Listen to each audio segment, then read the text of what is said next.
Renungan Pagi, Christ Triumphant atau Kristus yang Menang oleh Ellen G. White, 12 Mei 2025. Mari kita berdoa. Bapa kami yang di sorga, Allah pencipta langit dan bumi, laut dan segala isinya, Allah yang maha besar, maha kuasa, sumber segalanya, yang kami sembah selalu melalui anak-Mu yang tunggal, Yesus Kristus.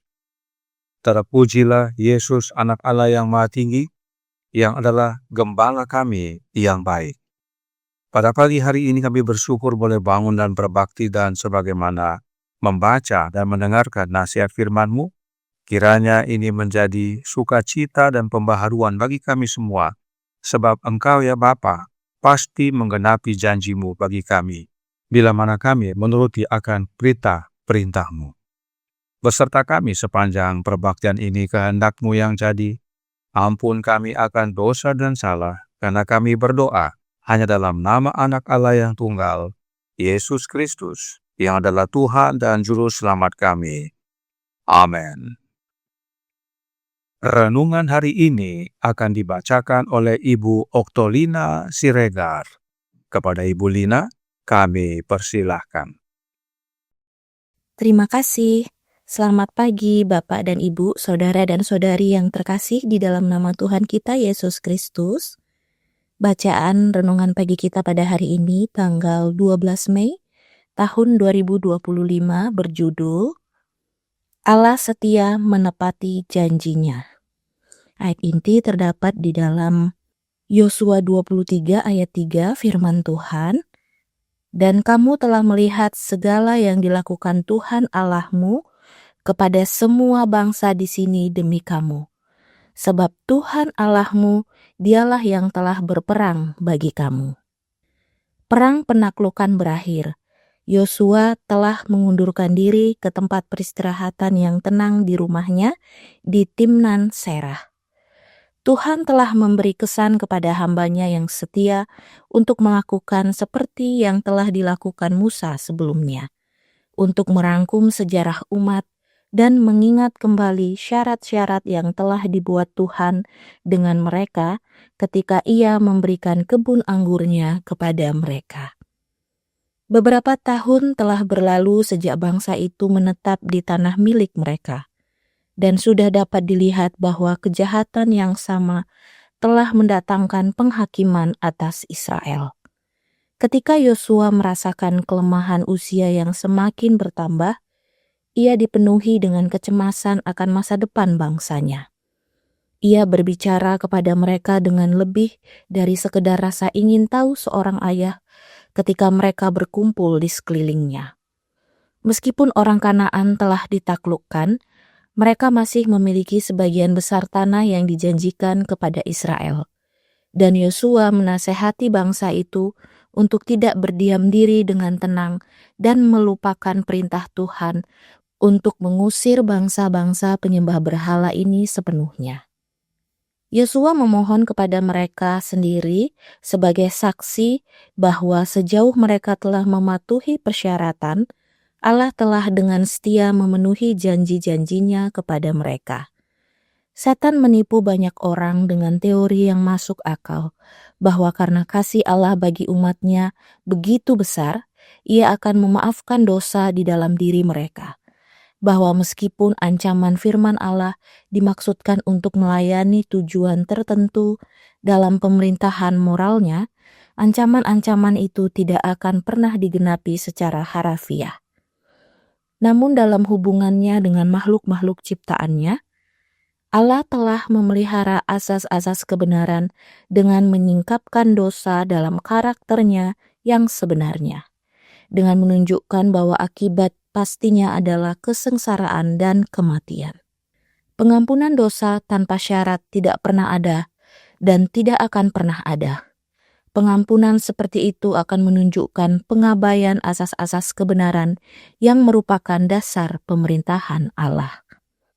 Allah telah dengan setia menunjukkan akibat dosa, dan jika peringatan ini tidak benar, bagaimana kita dapat yakin bahwa janji-janjinya akan terpenuhi? Apa yang disebut kebajikan yang akan mengesampingkan keadilan bukanlah kebajikan, tetapi kelemahan.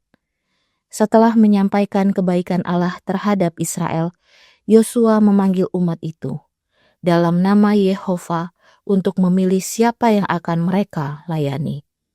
Yosua ingin memimpin mereka untuk melayani Allah, bukan dengan paksaan, tetapi dengan sukarela.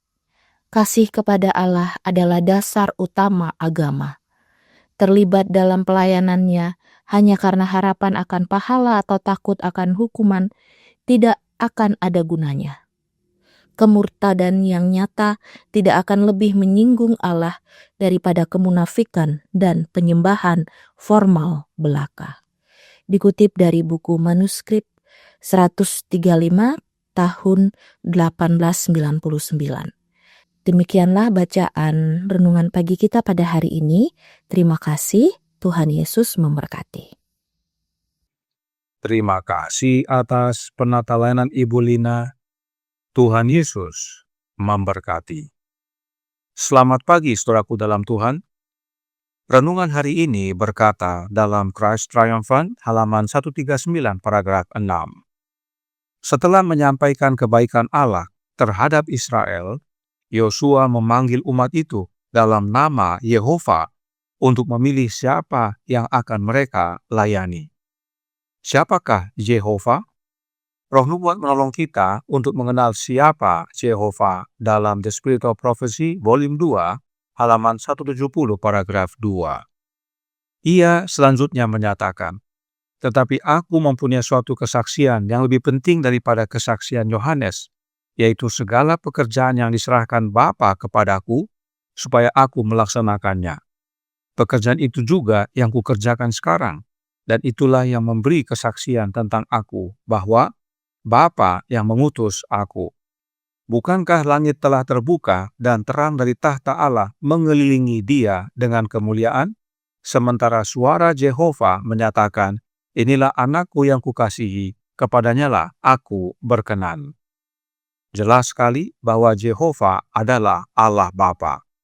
Dan Yosua mengingatkan kembali tentang kesetiaan Allah Bapa dalam menepati janjinya bagi Israel.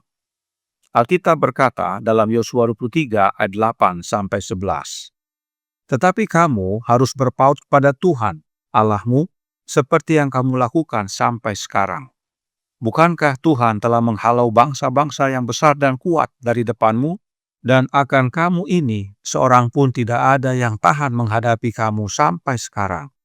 Satu orang saja daripadamu dapat mengejar 1.000 orang. Sebab Tuhan Allahmu, dialah yang berperang bagi kamu, seperti yang dijanjikannya kepadamu. Maka demi nyawamu, bertekunlah mengasihi Tuhan Allahmu. Tuhan dalam huruf besar diterjemahkan dari kata Ibrani Jehovah. Karenanya Yosua ingatkan Israel bahwa Allah Bapalah Allah mereka, bahwa Allah Bapalah yang menghalau bangsa-bangsa besar dan kuat dari hadapan Israel, bahwa Allah Bapalah yang berperang bagi Israel, dan karenanya Yosua menasihati mereka untuk bertekun mengasihi Allah Bapa yang adalah Allahnya orang Israel. Lalu, bagaimana Allah Bapa wujudkan kegenapan janji-janjinya kepada Israel? Science of the Times tanggal 25 April tahun 1895 paragraf 1 berkata, diselimuti tiang awan pada siang hari dan tiang api pada malam hari, Kristus mengarahkan, membimbing dan menasihati anak-anak Israel dalam perjalanan mereka dari Mesir ke Kanaan. Segala sesuatu yang Allah Bapa janjikan kepada Israel digenapi melalui dan di dalam anaknya. Bahkan yang berperang bagi Israel adalah anak Allah. Spiritual Gifts volume 4a halaman 64 paragraf 1 berkata, Panglima bala tentara Tuhan menaklukkan Yeriko. Ia dan para malaikatnya terlibat dalam penaklukan itu. Kristus memerintahkan pasukan sorga untuk merobohkan tembok Yeriko dan menyiapkan jalan masuk bagi Yosua dan pasukan Israel. Jelas sekali bahwa Allah Bapa menepati janjinya melalui dan di dalam anaknya. Kehadiran Bapa dinyatakan di dalam kehadiran anaknya, sebab Bapa telah mengurapi anaknya agar kehadiran anak Allah sama dengan kehadiran Allah Bapa. dan perkataan anak Allah sama dengan perkataan Allah Bapa. Dan Allah Bapa memenuhi janjinya jika bangsa Israel menuruti akan persyaratan yang dari Allah. Perhatikan yang Yosua nyatakan kepada Israel berikut ini dalam Yosua 23 ayat 12-14. Sebab jika kamu berbalik dan berpaut pada sisa bangsa-bangsa ini yang masih tinggal di antara kamu, kawin-mengawin dengan mereka serta bergaul dengan mereka, dan mereka dengan kamu, maka ketahuilah dengan sesungguhnya bahwa Tuhan Allahmu tidak akan menghalau lagi bangsa-bangsa itu dari depanmu, tetapi mereka akan menjadi perangkap dan jerat bagimu, menjadi cambuk pada lambungmu dan duri di matamu, sampai kamu binasa dari tanah yang baik ini yang telah diberikan kepadamu oleh Tuhan Allahmu. Maka sekarang, sebentar lagi aku akan menempuh jalan segala yang fana. Sebab itu, insaflah dengan segenap hatimu dan segenap jiwamu, bahwa satupun dari segala yang baik yang telah dijanjikan kepadamu oleh Tuhan Allahmu, tidak ada yang tidak dipenuhi. Semuanya telah digenapi bagimu. Tidak ada satupun yang tidak dipenuhi. Allah Bapa memerintahkan agar Israel tidak kawin dengan bangsa kafir negeri Kanaan. Tetapi Israel tidak menurut. Mereka kawin dengan bangsa kafir. Oleh karena itu Allah Bapa izinkan bangsa-bangsa kafir di Kanaan menjadi perangkap dan jerat, menjadi cambuk dan duri bagi Israel, hingga Israel binasa di Kanaan. Tetapi jika Israel bertobat dengan segenap hati dan jiwa, maka semua janji Allah Bapa pasti digenapi. Karenanya dalam ayat 15 dan 16 Yosua tekankan kembali. Tetapi seperti telah datang atas kamu segala yang baik yang telah dijanjikan kepadamu oleh Tuhan Allahmu, demikianlah Tuhan akan mendatangkan atas kamu segala yang tidak baik, sampai Ia telah memusnahkan kamu dari tanah yang baik ini, yang diberikan kepadamu oleh Tuhan Allahmu, apabila kamu melangkahi perjanjian yang telah diperintahkan kepadamu oleh Tuhan Allahmu, dan pergi beribadah kepada Allah lain, dan sujud menyembah kepada mereka. Maka murka Tuhan akan bangkit terhadap kamu, sehingga kamu segera binasa dari negeri yang baik yang telah diberikannya kepadamu. Yosua mengingatkan akan hal-hal ini agar Israel menuruti akan perintah Allah bukan dengan paksaan, tetapi oleh karena kasih mereka kepada Allah Bapa yang telah menuntun mereka keluar dari Mesir hingga tiba di negeri Kanaan. Karenanya, renungan hari ini berkata dalam Christ Triumphant halaman 139 paragraf 6. Yosua ingin memimpin mereka untuk melayani Allah, bukan dengan paksaan, tetapi dengan sukarela.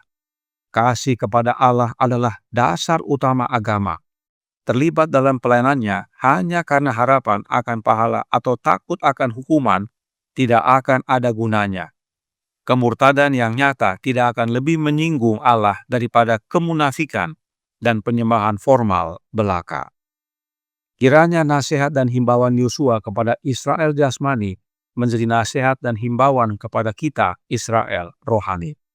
Bahwa Allah Bapa melalui dan di dalam anaknya memimpin kita, bahkan berperang bagi kita, dan terlebih lagi tinggal di dalam kita, agar kemenangan menjadi bagian kita. Dan pada akhirnya kita pun dapat tiba di negeri perjanjian sorgawi. Tuhan memberkati, saya bawa dalam nama Yesus. Amin. Mari kita berdoa. Bapa kami yang di sorga, Allah pencipta langit dan bumi, laut dan segala isinya, Allah yang maha besar, maha kuasa, sumber segalanya, yang kami sembah selalu melalui anak-Mu yang tunggal, Yesus Kristus.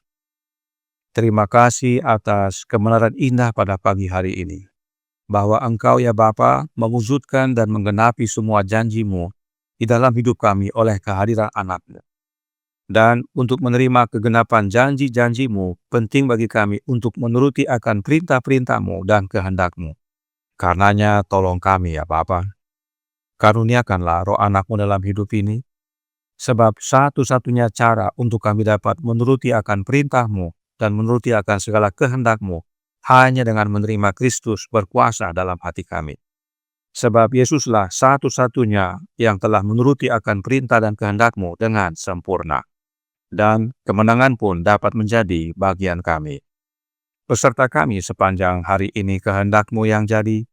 Ampun kami akan dosa dan salah, karena kami berdoa hanya dalam nama Anak Allah yang tunggal, Yesus Kristus, yang adalah Tuhan dan Juru Selamat kami. Amin.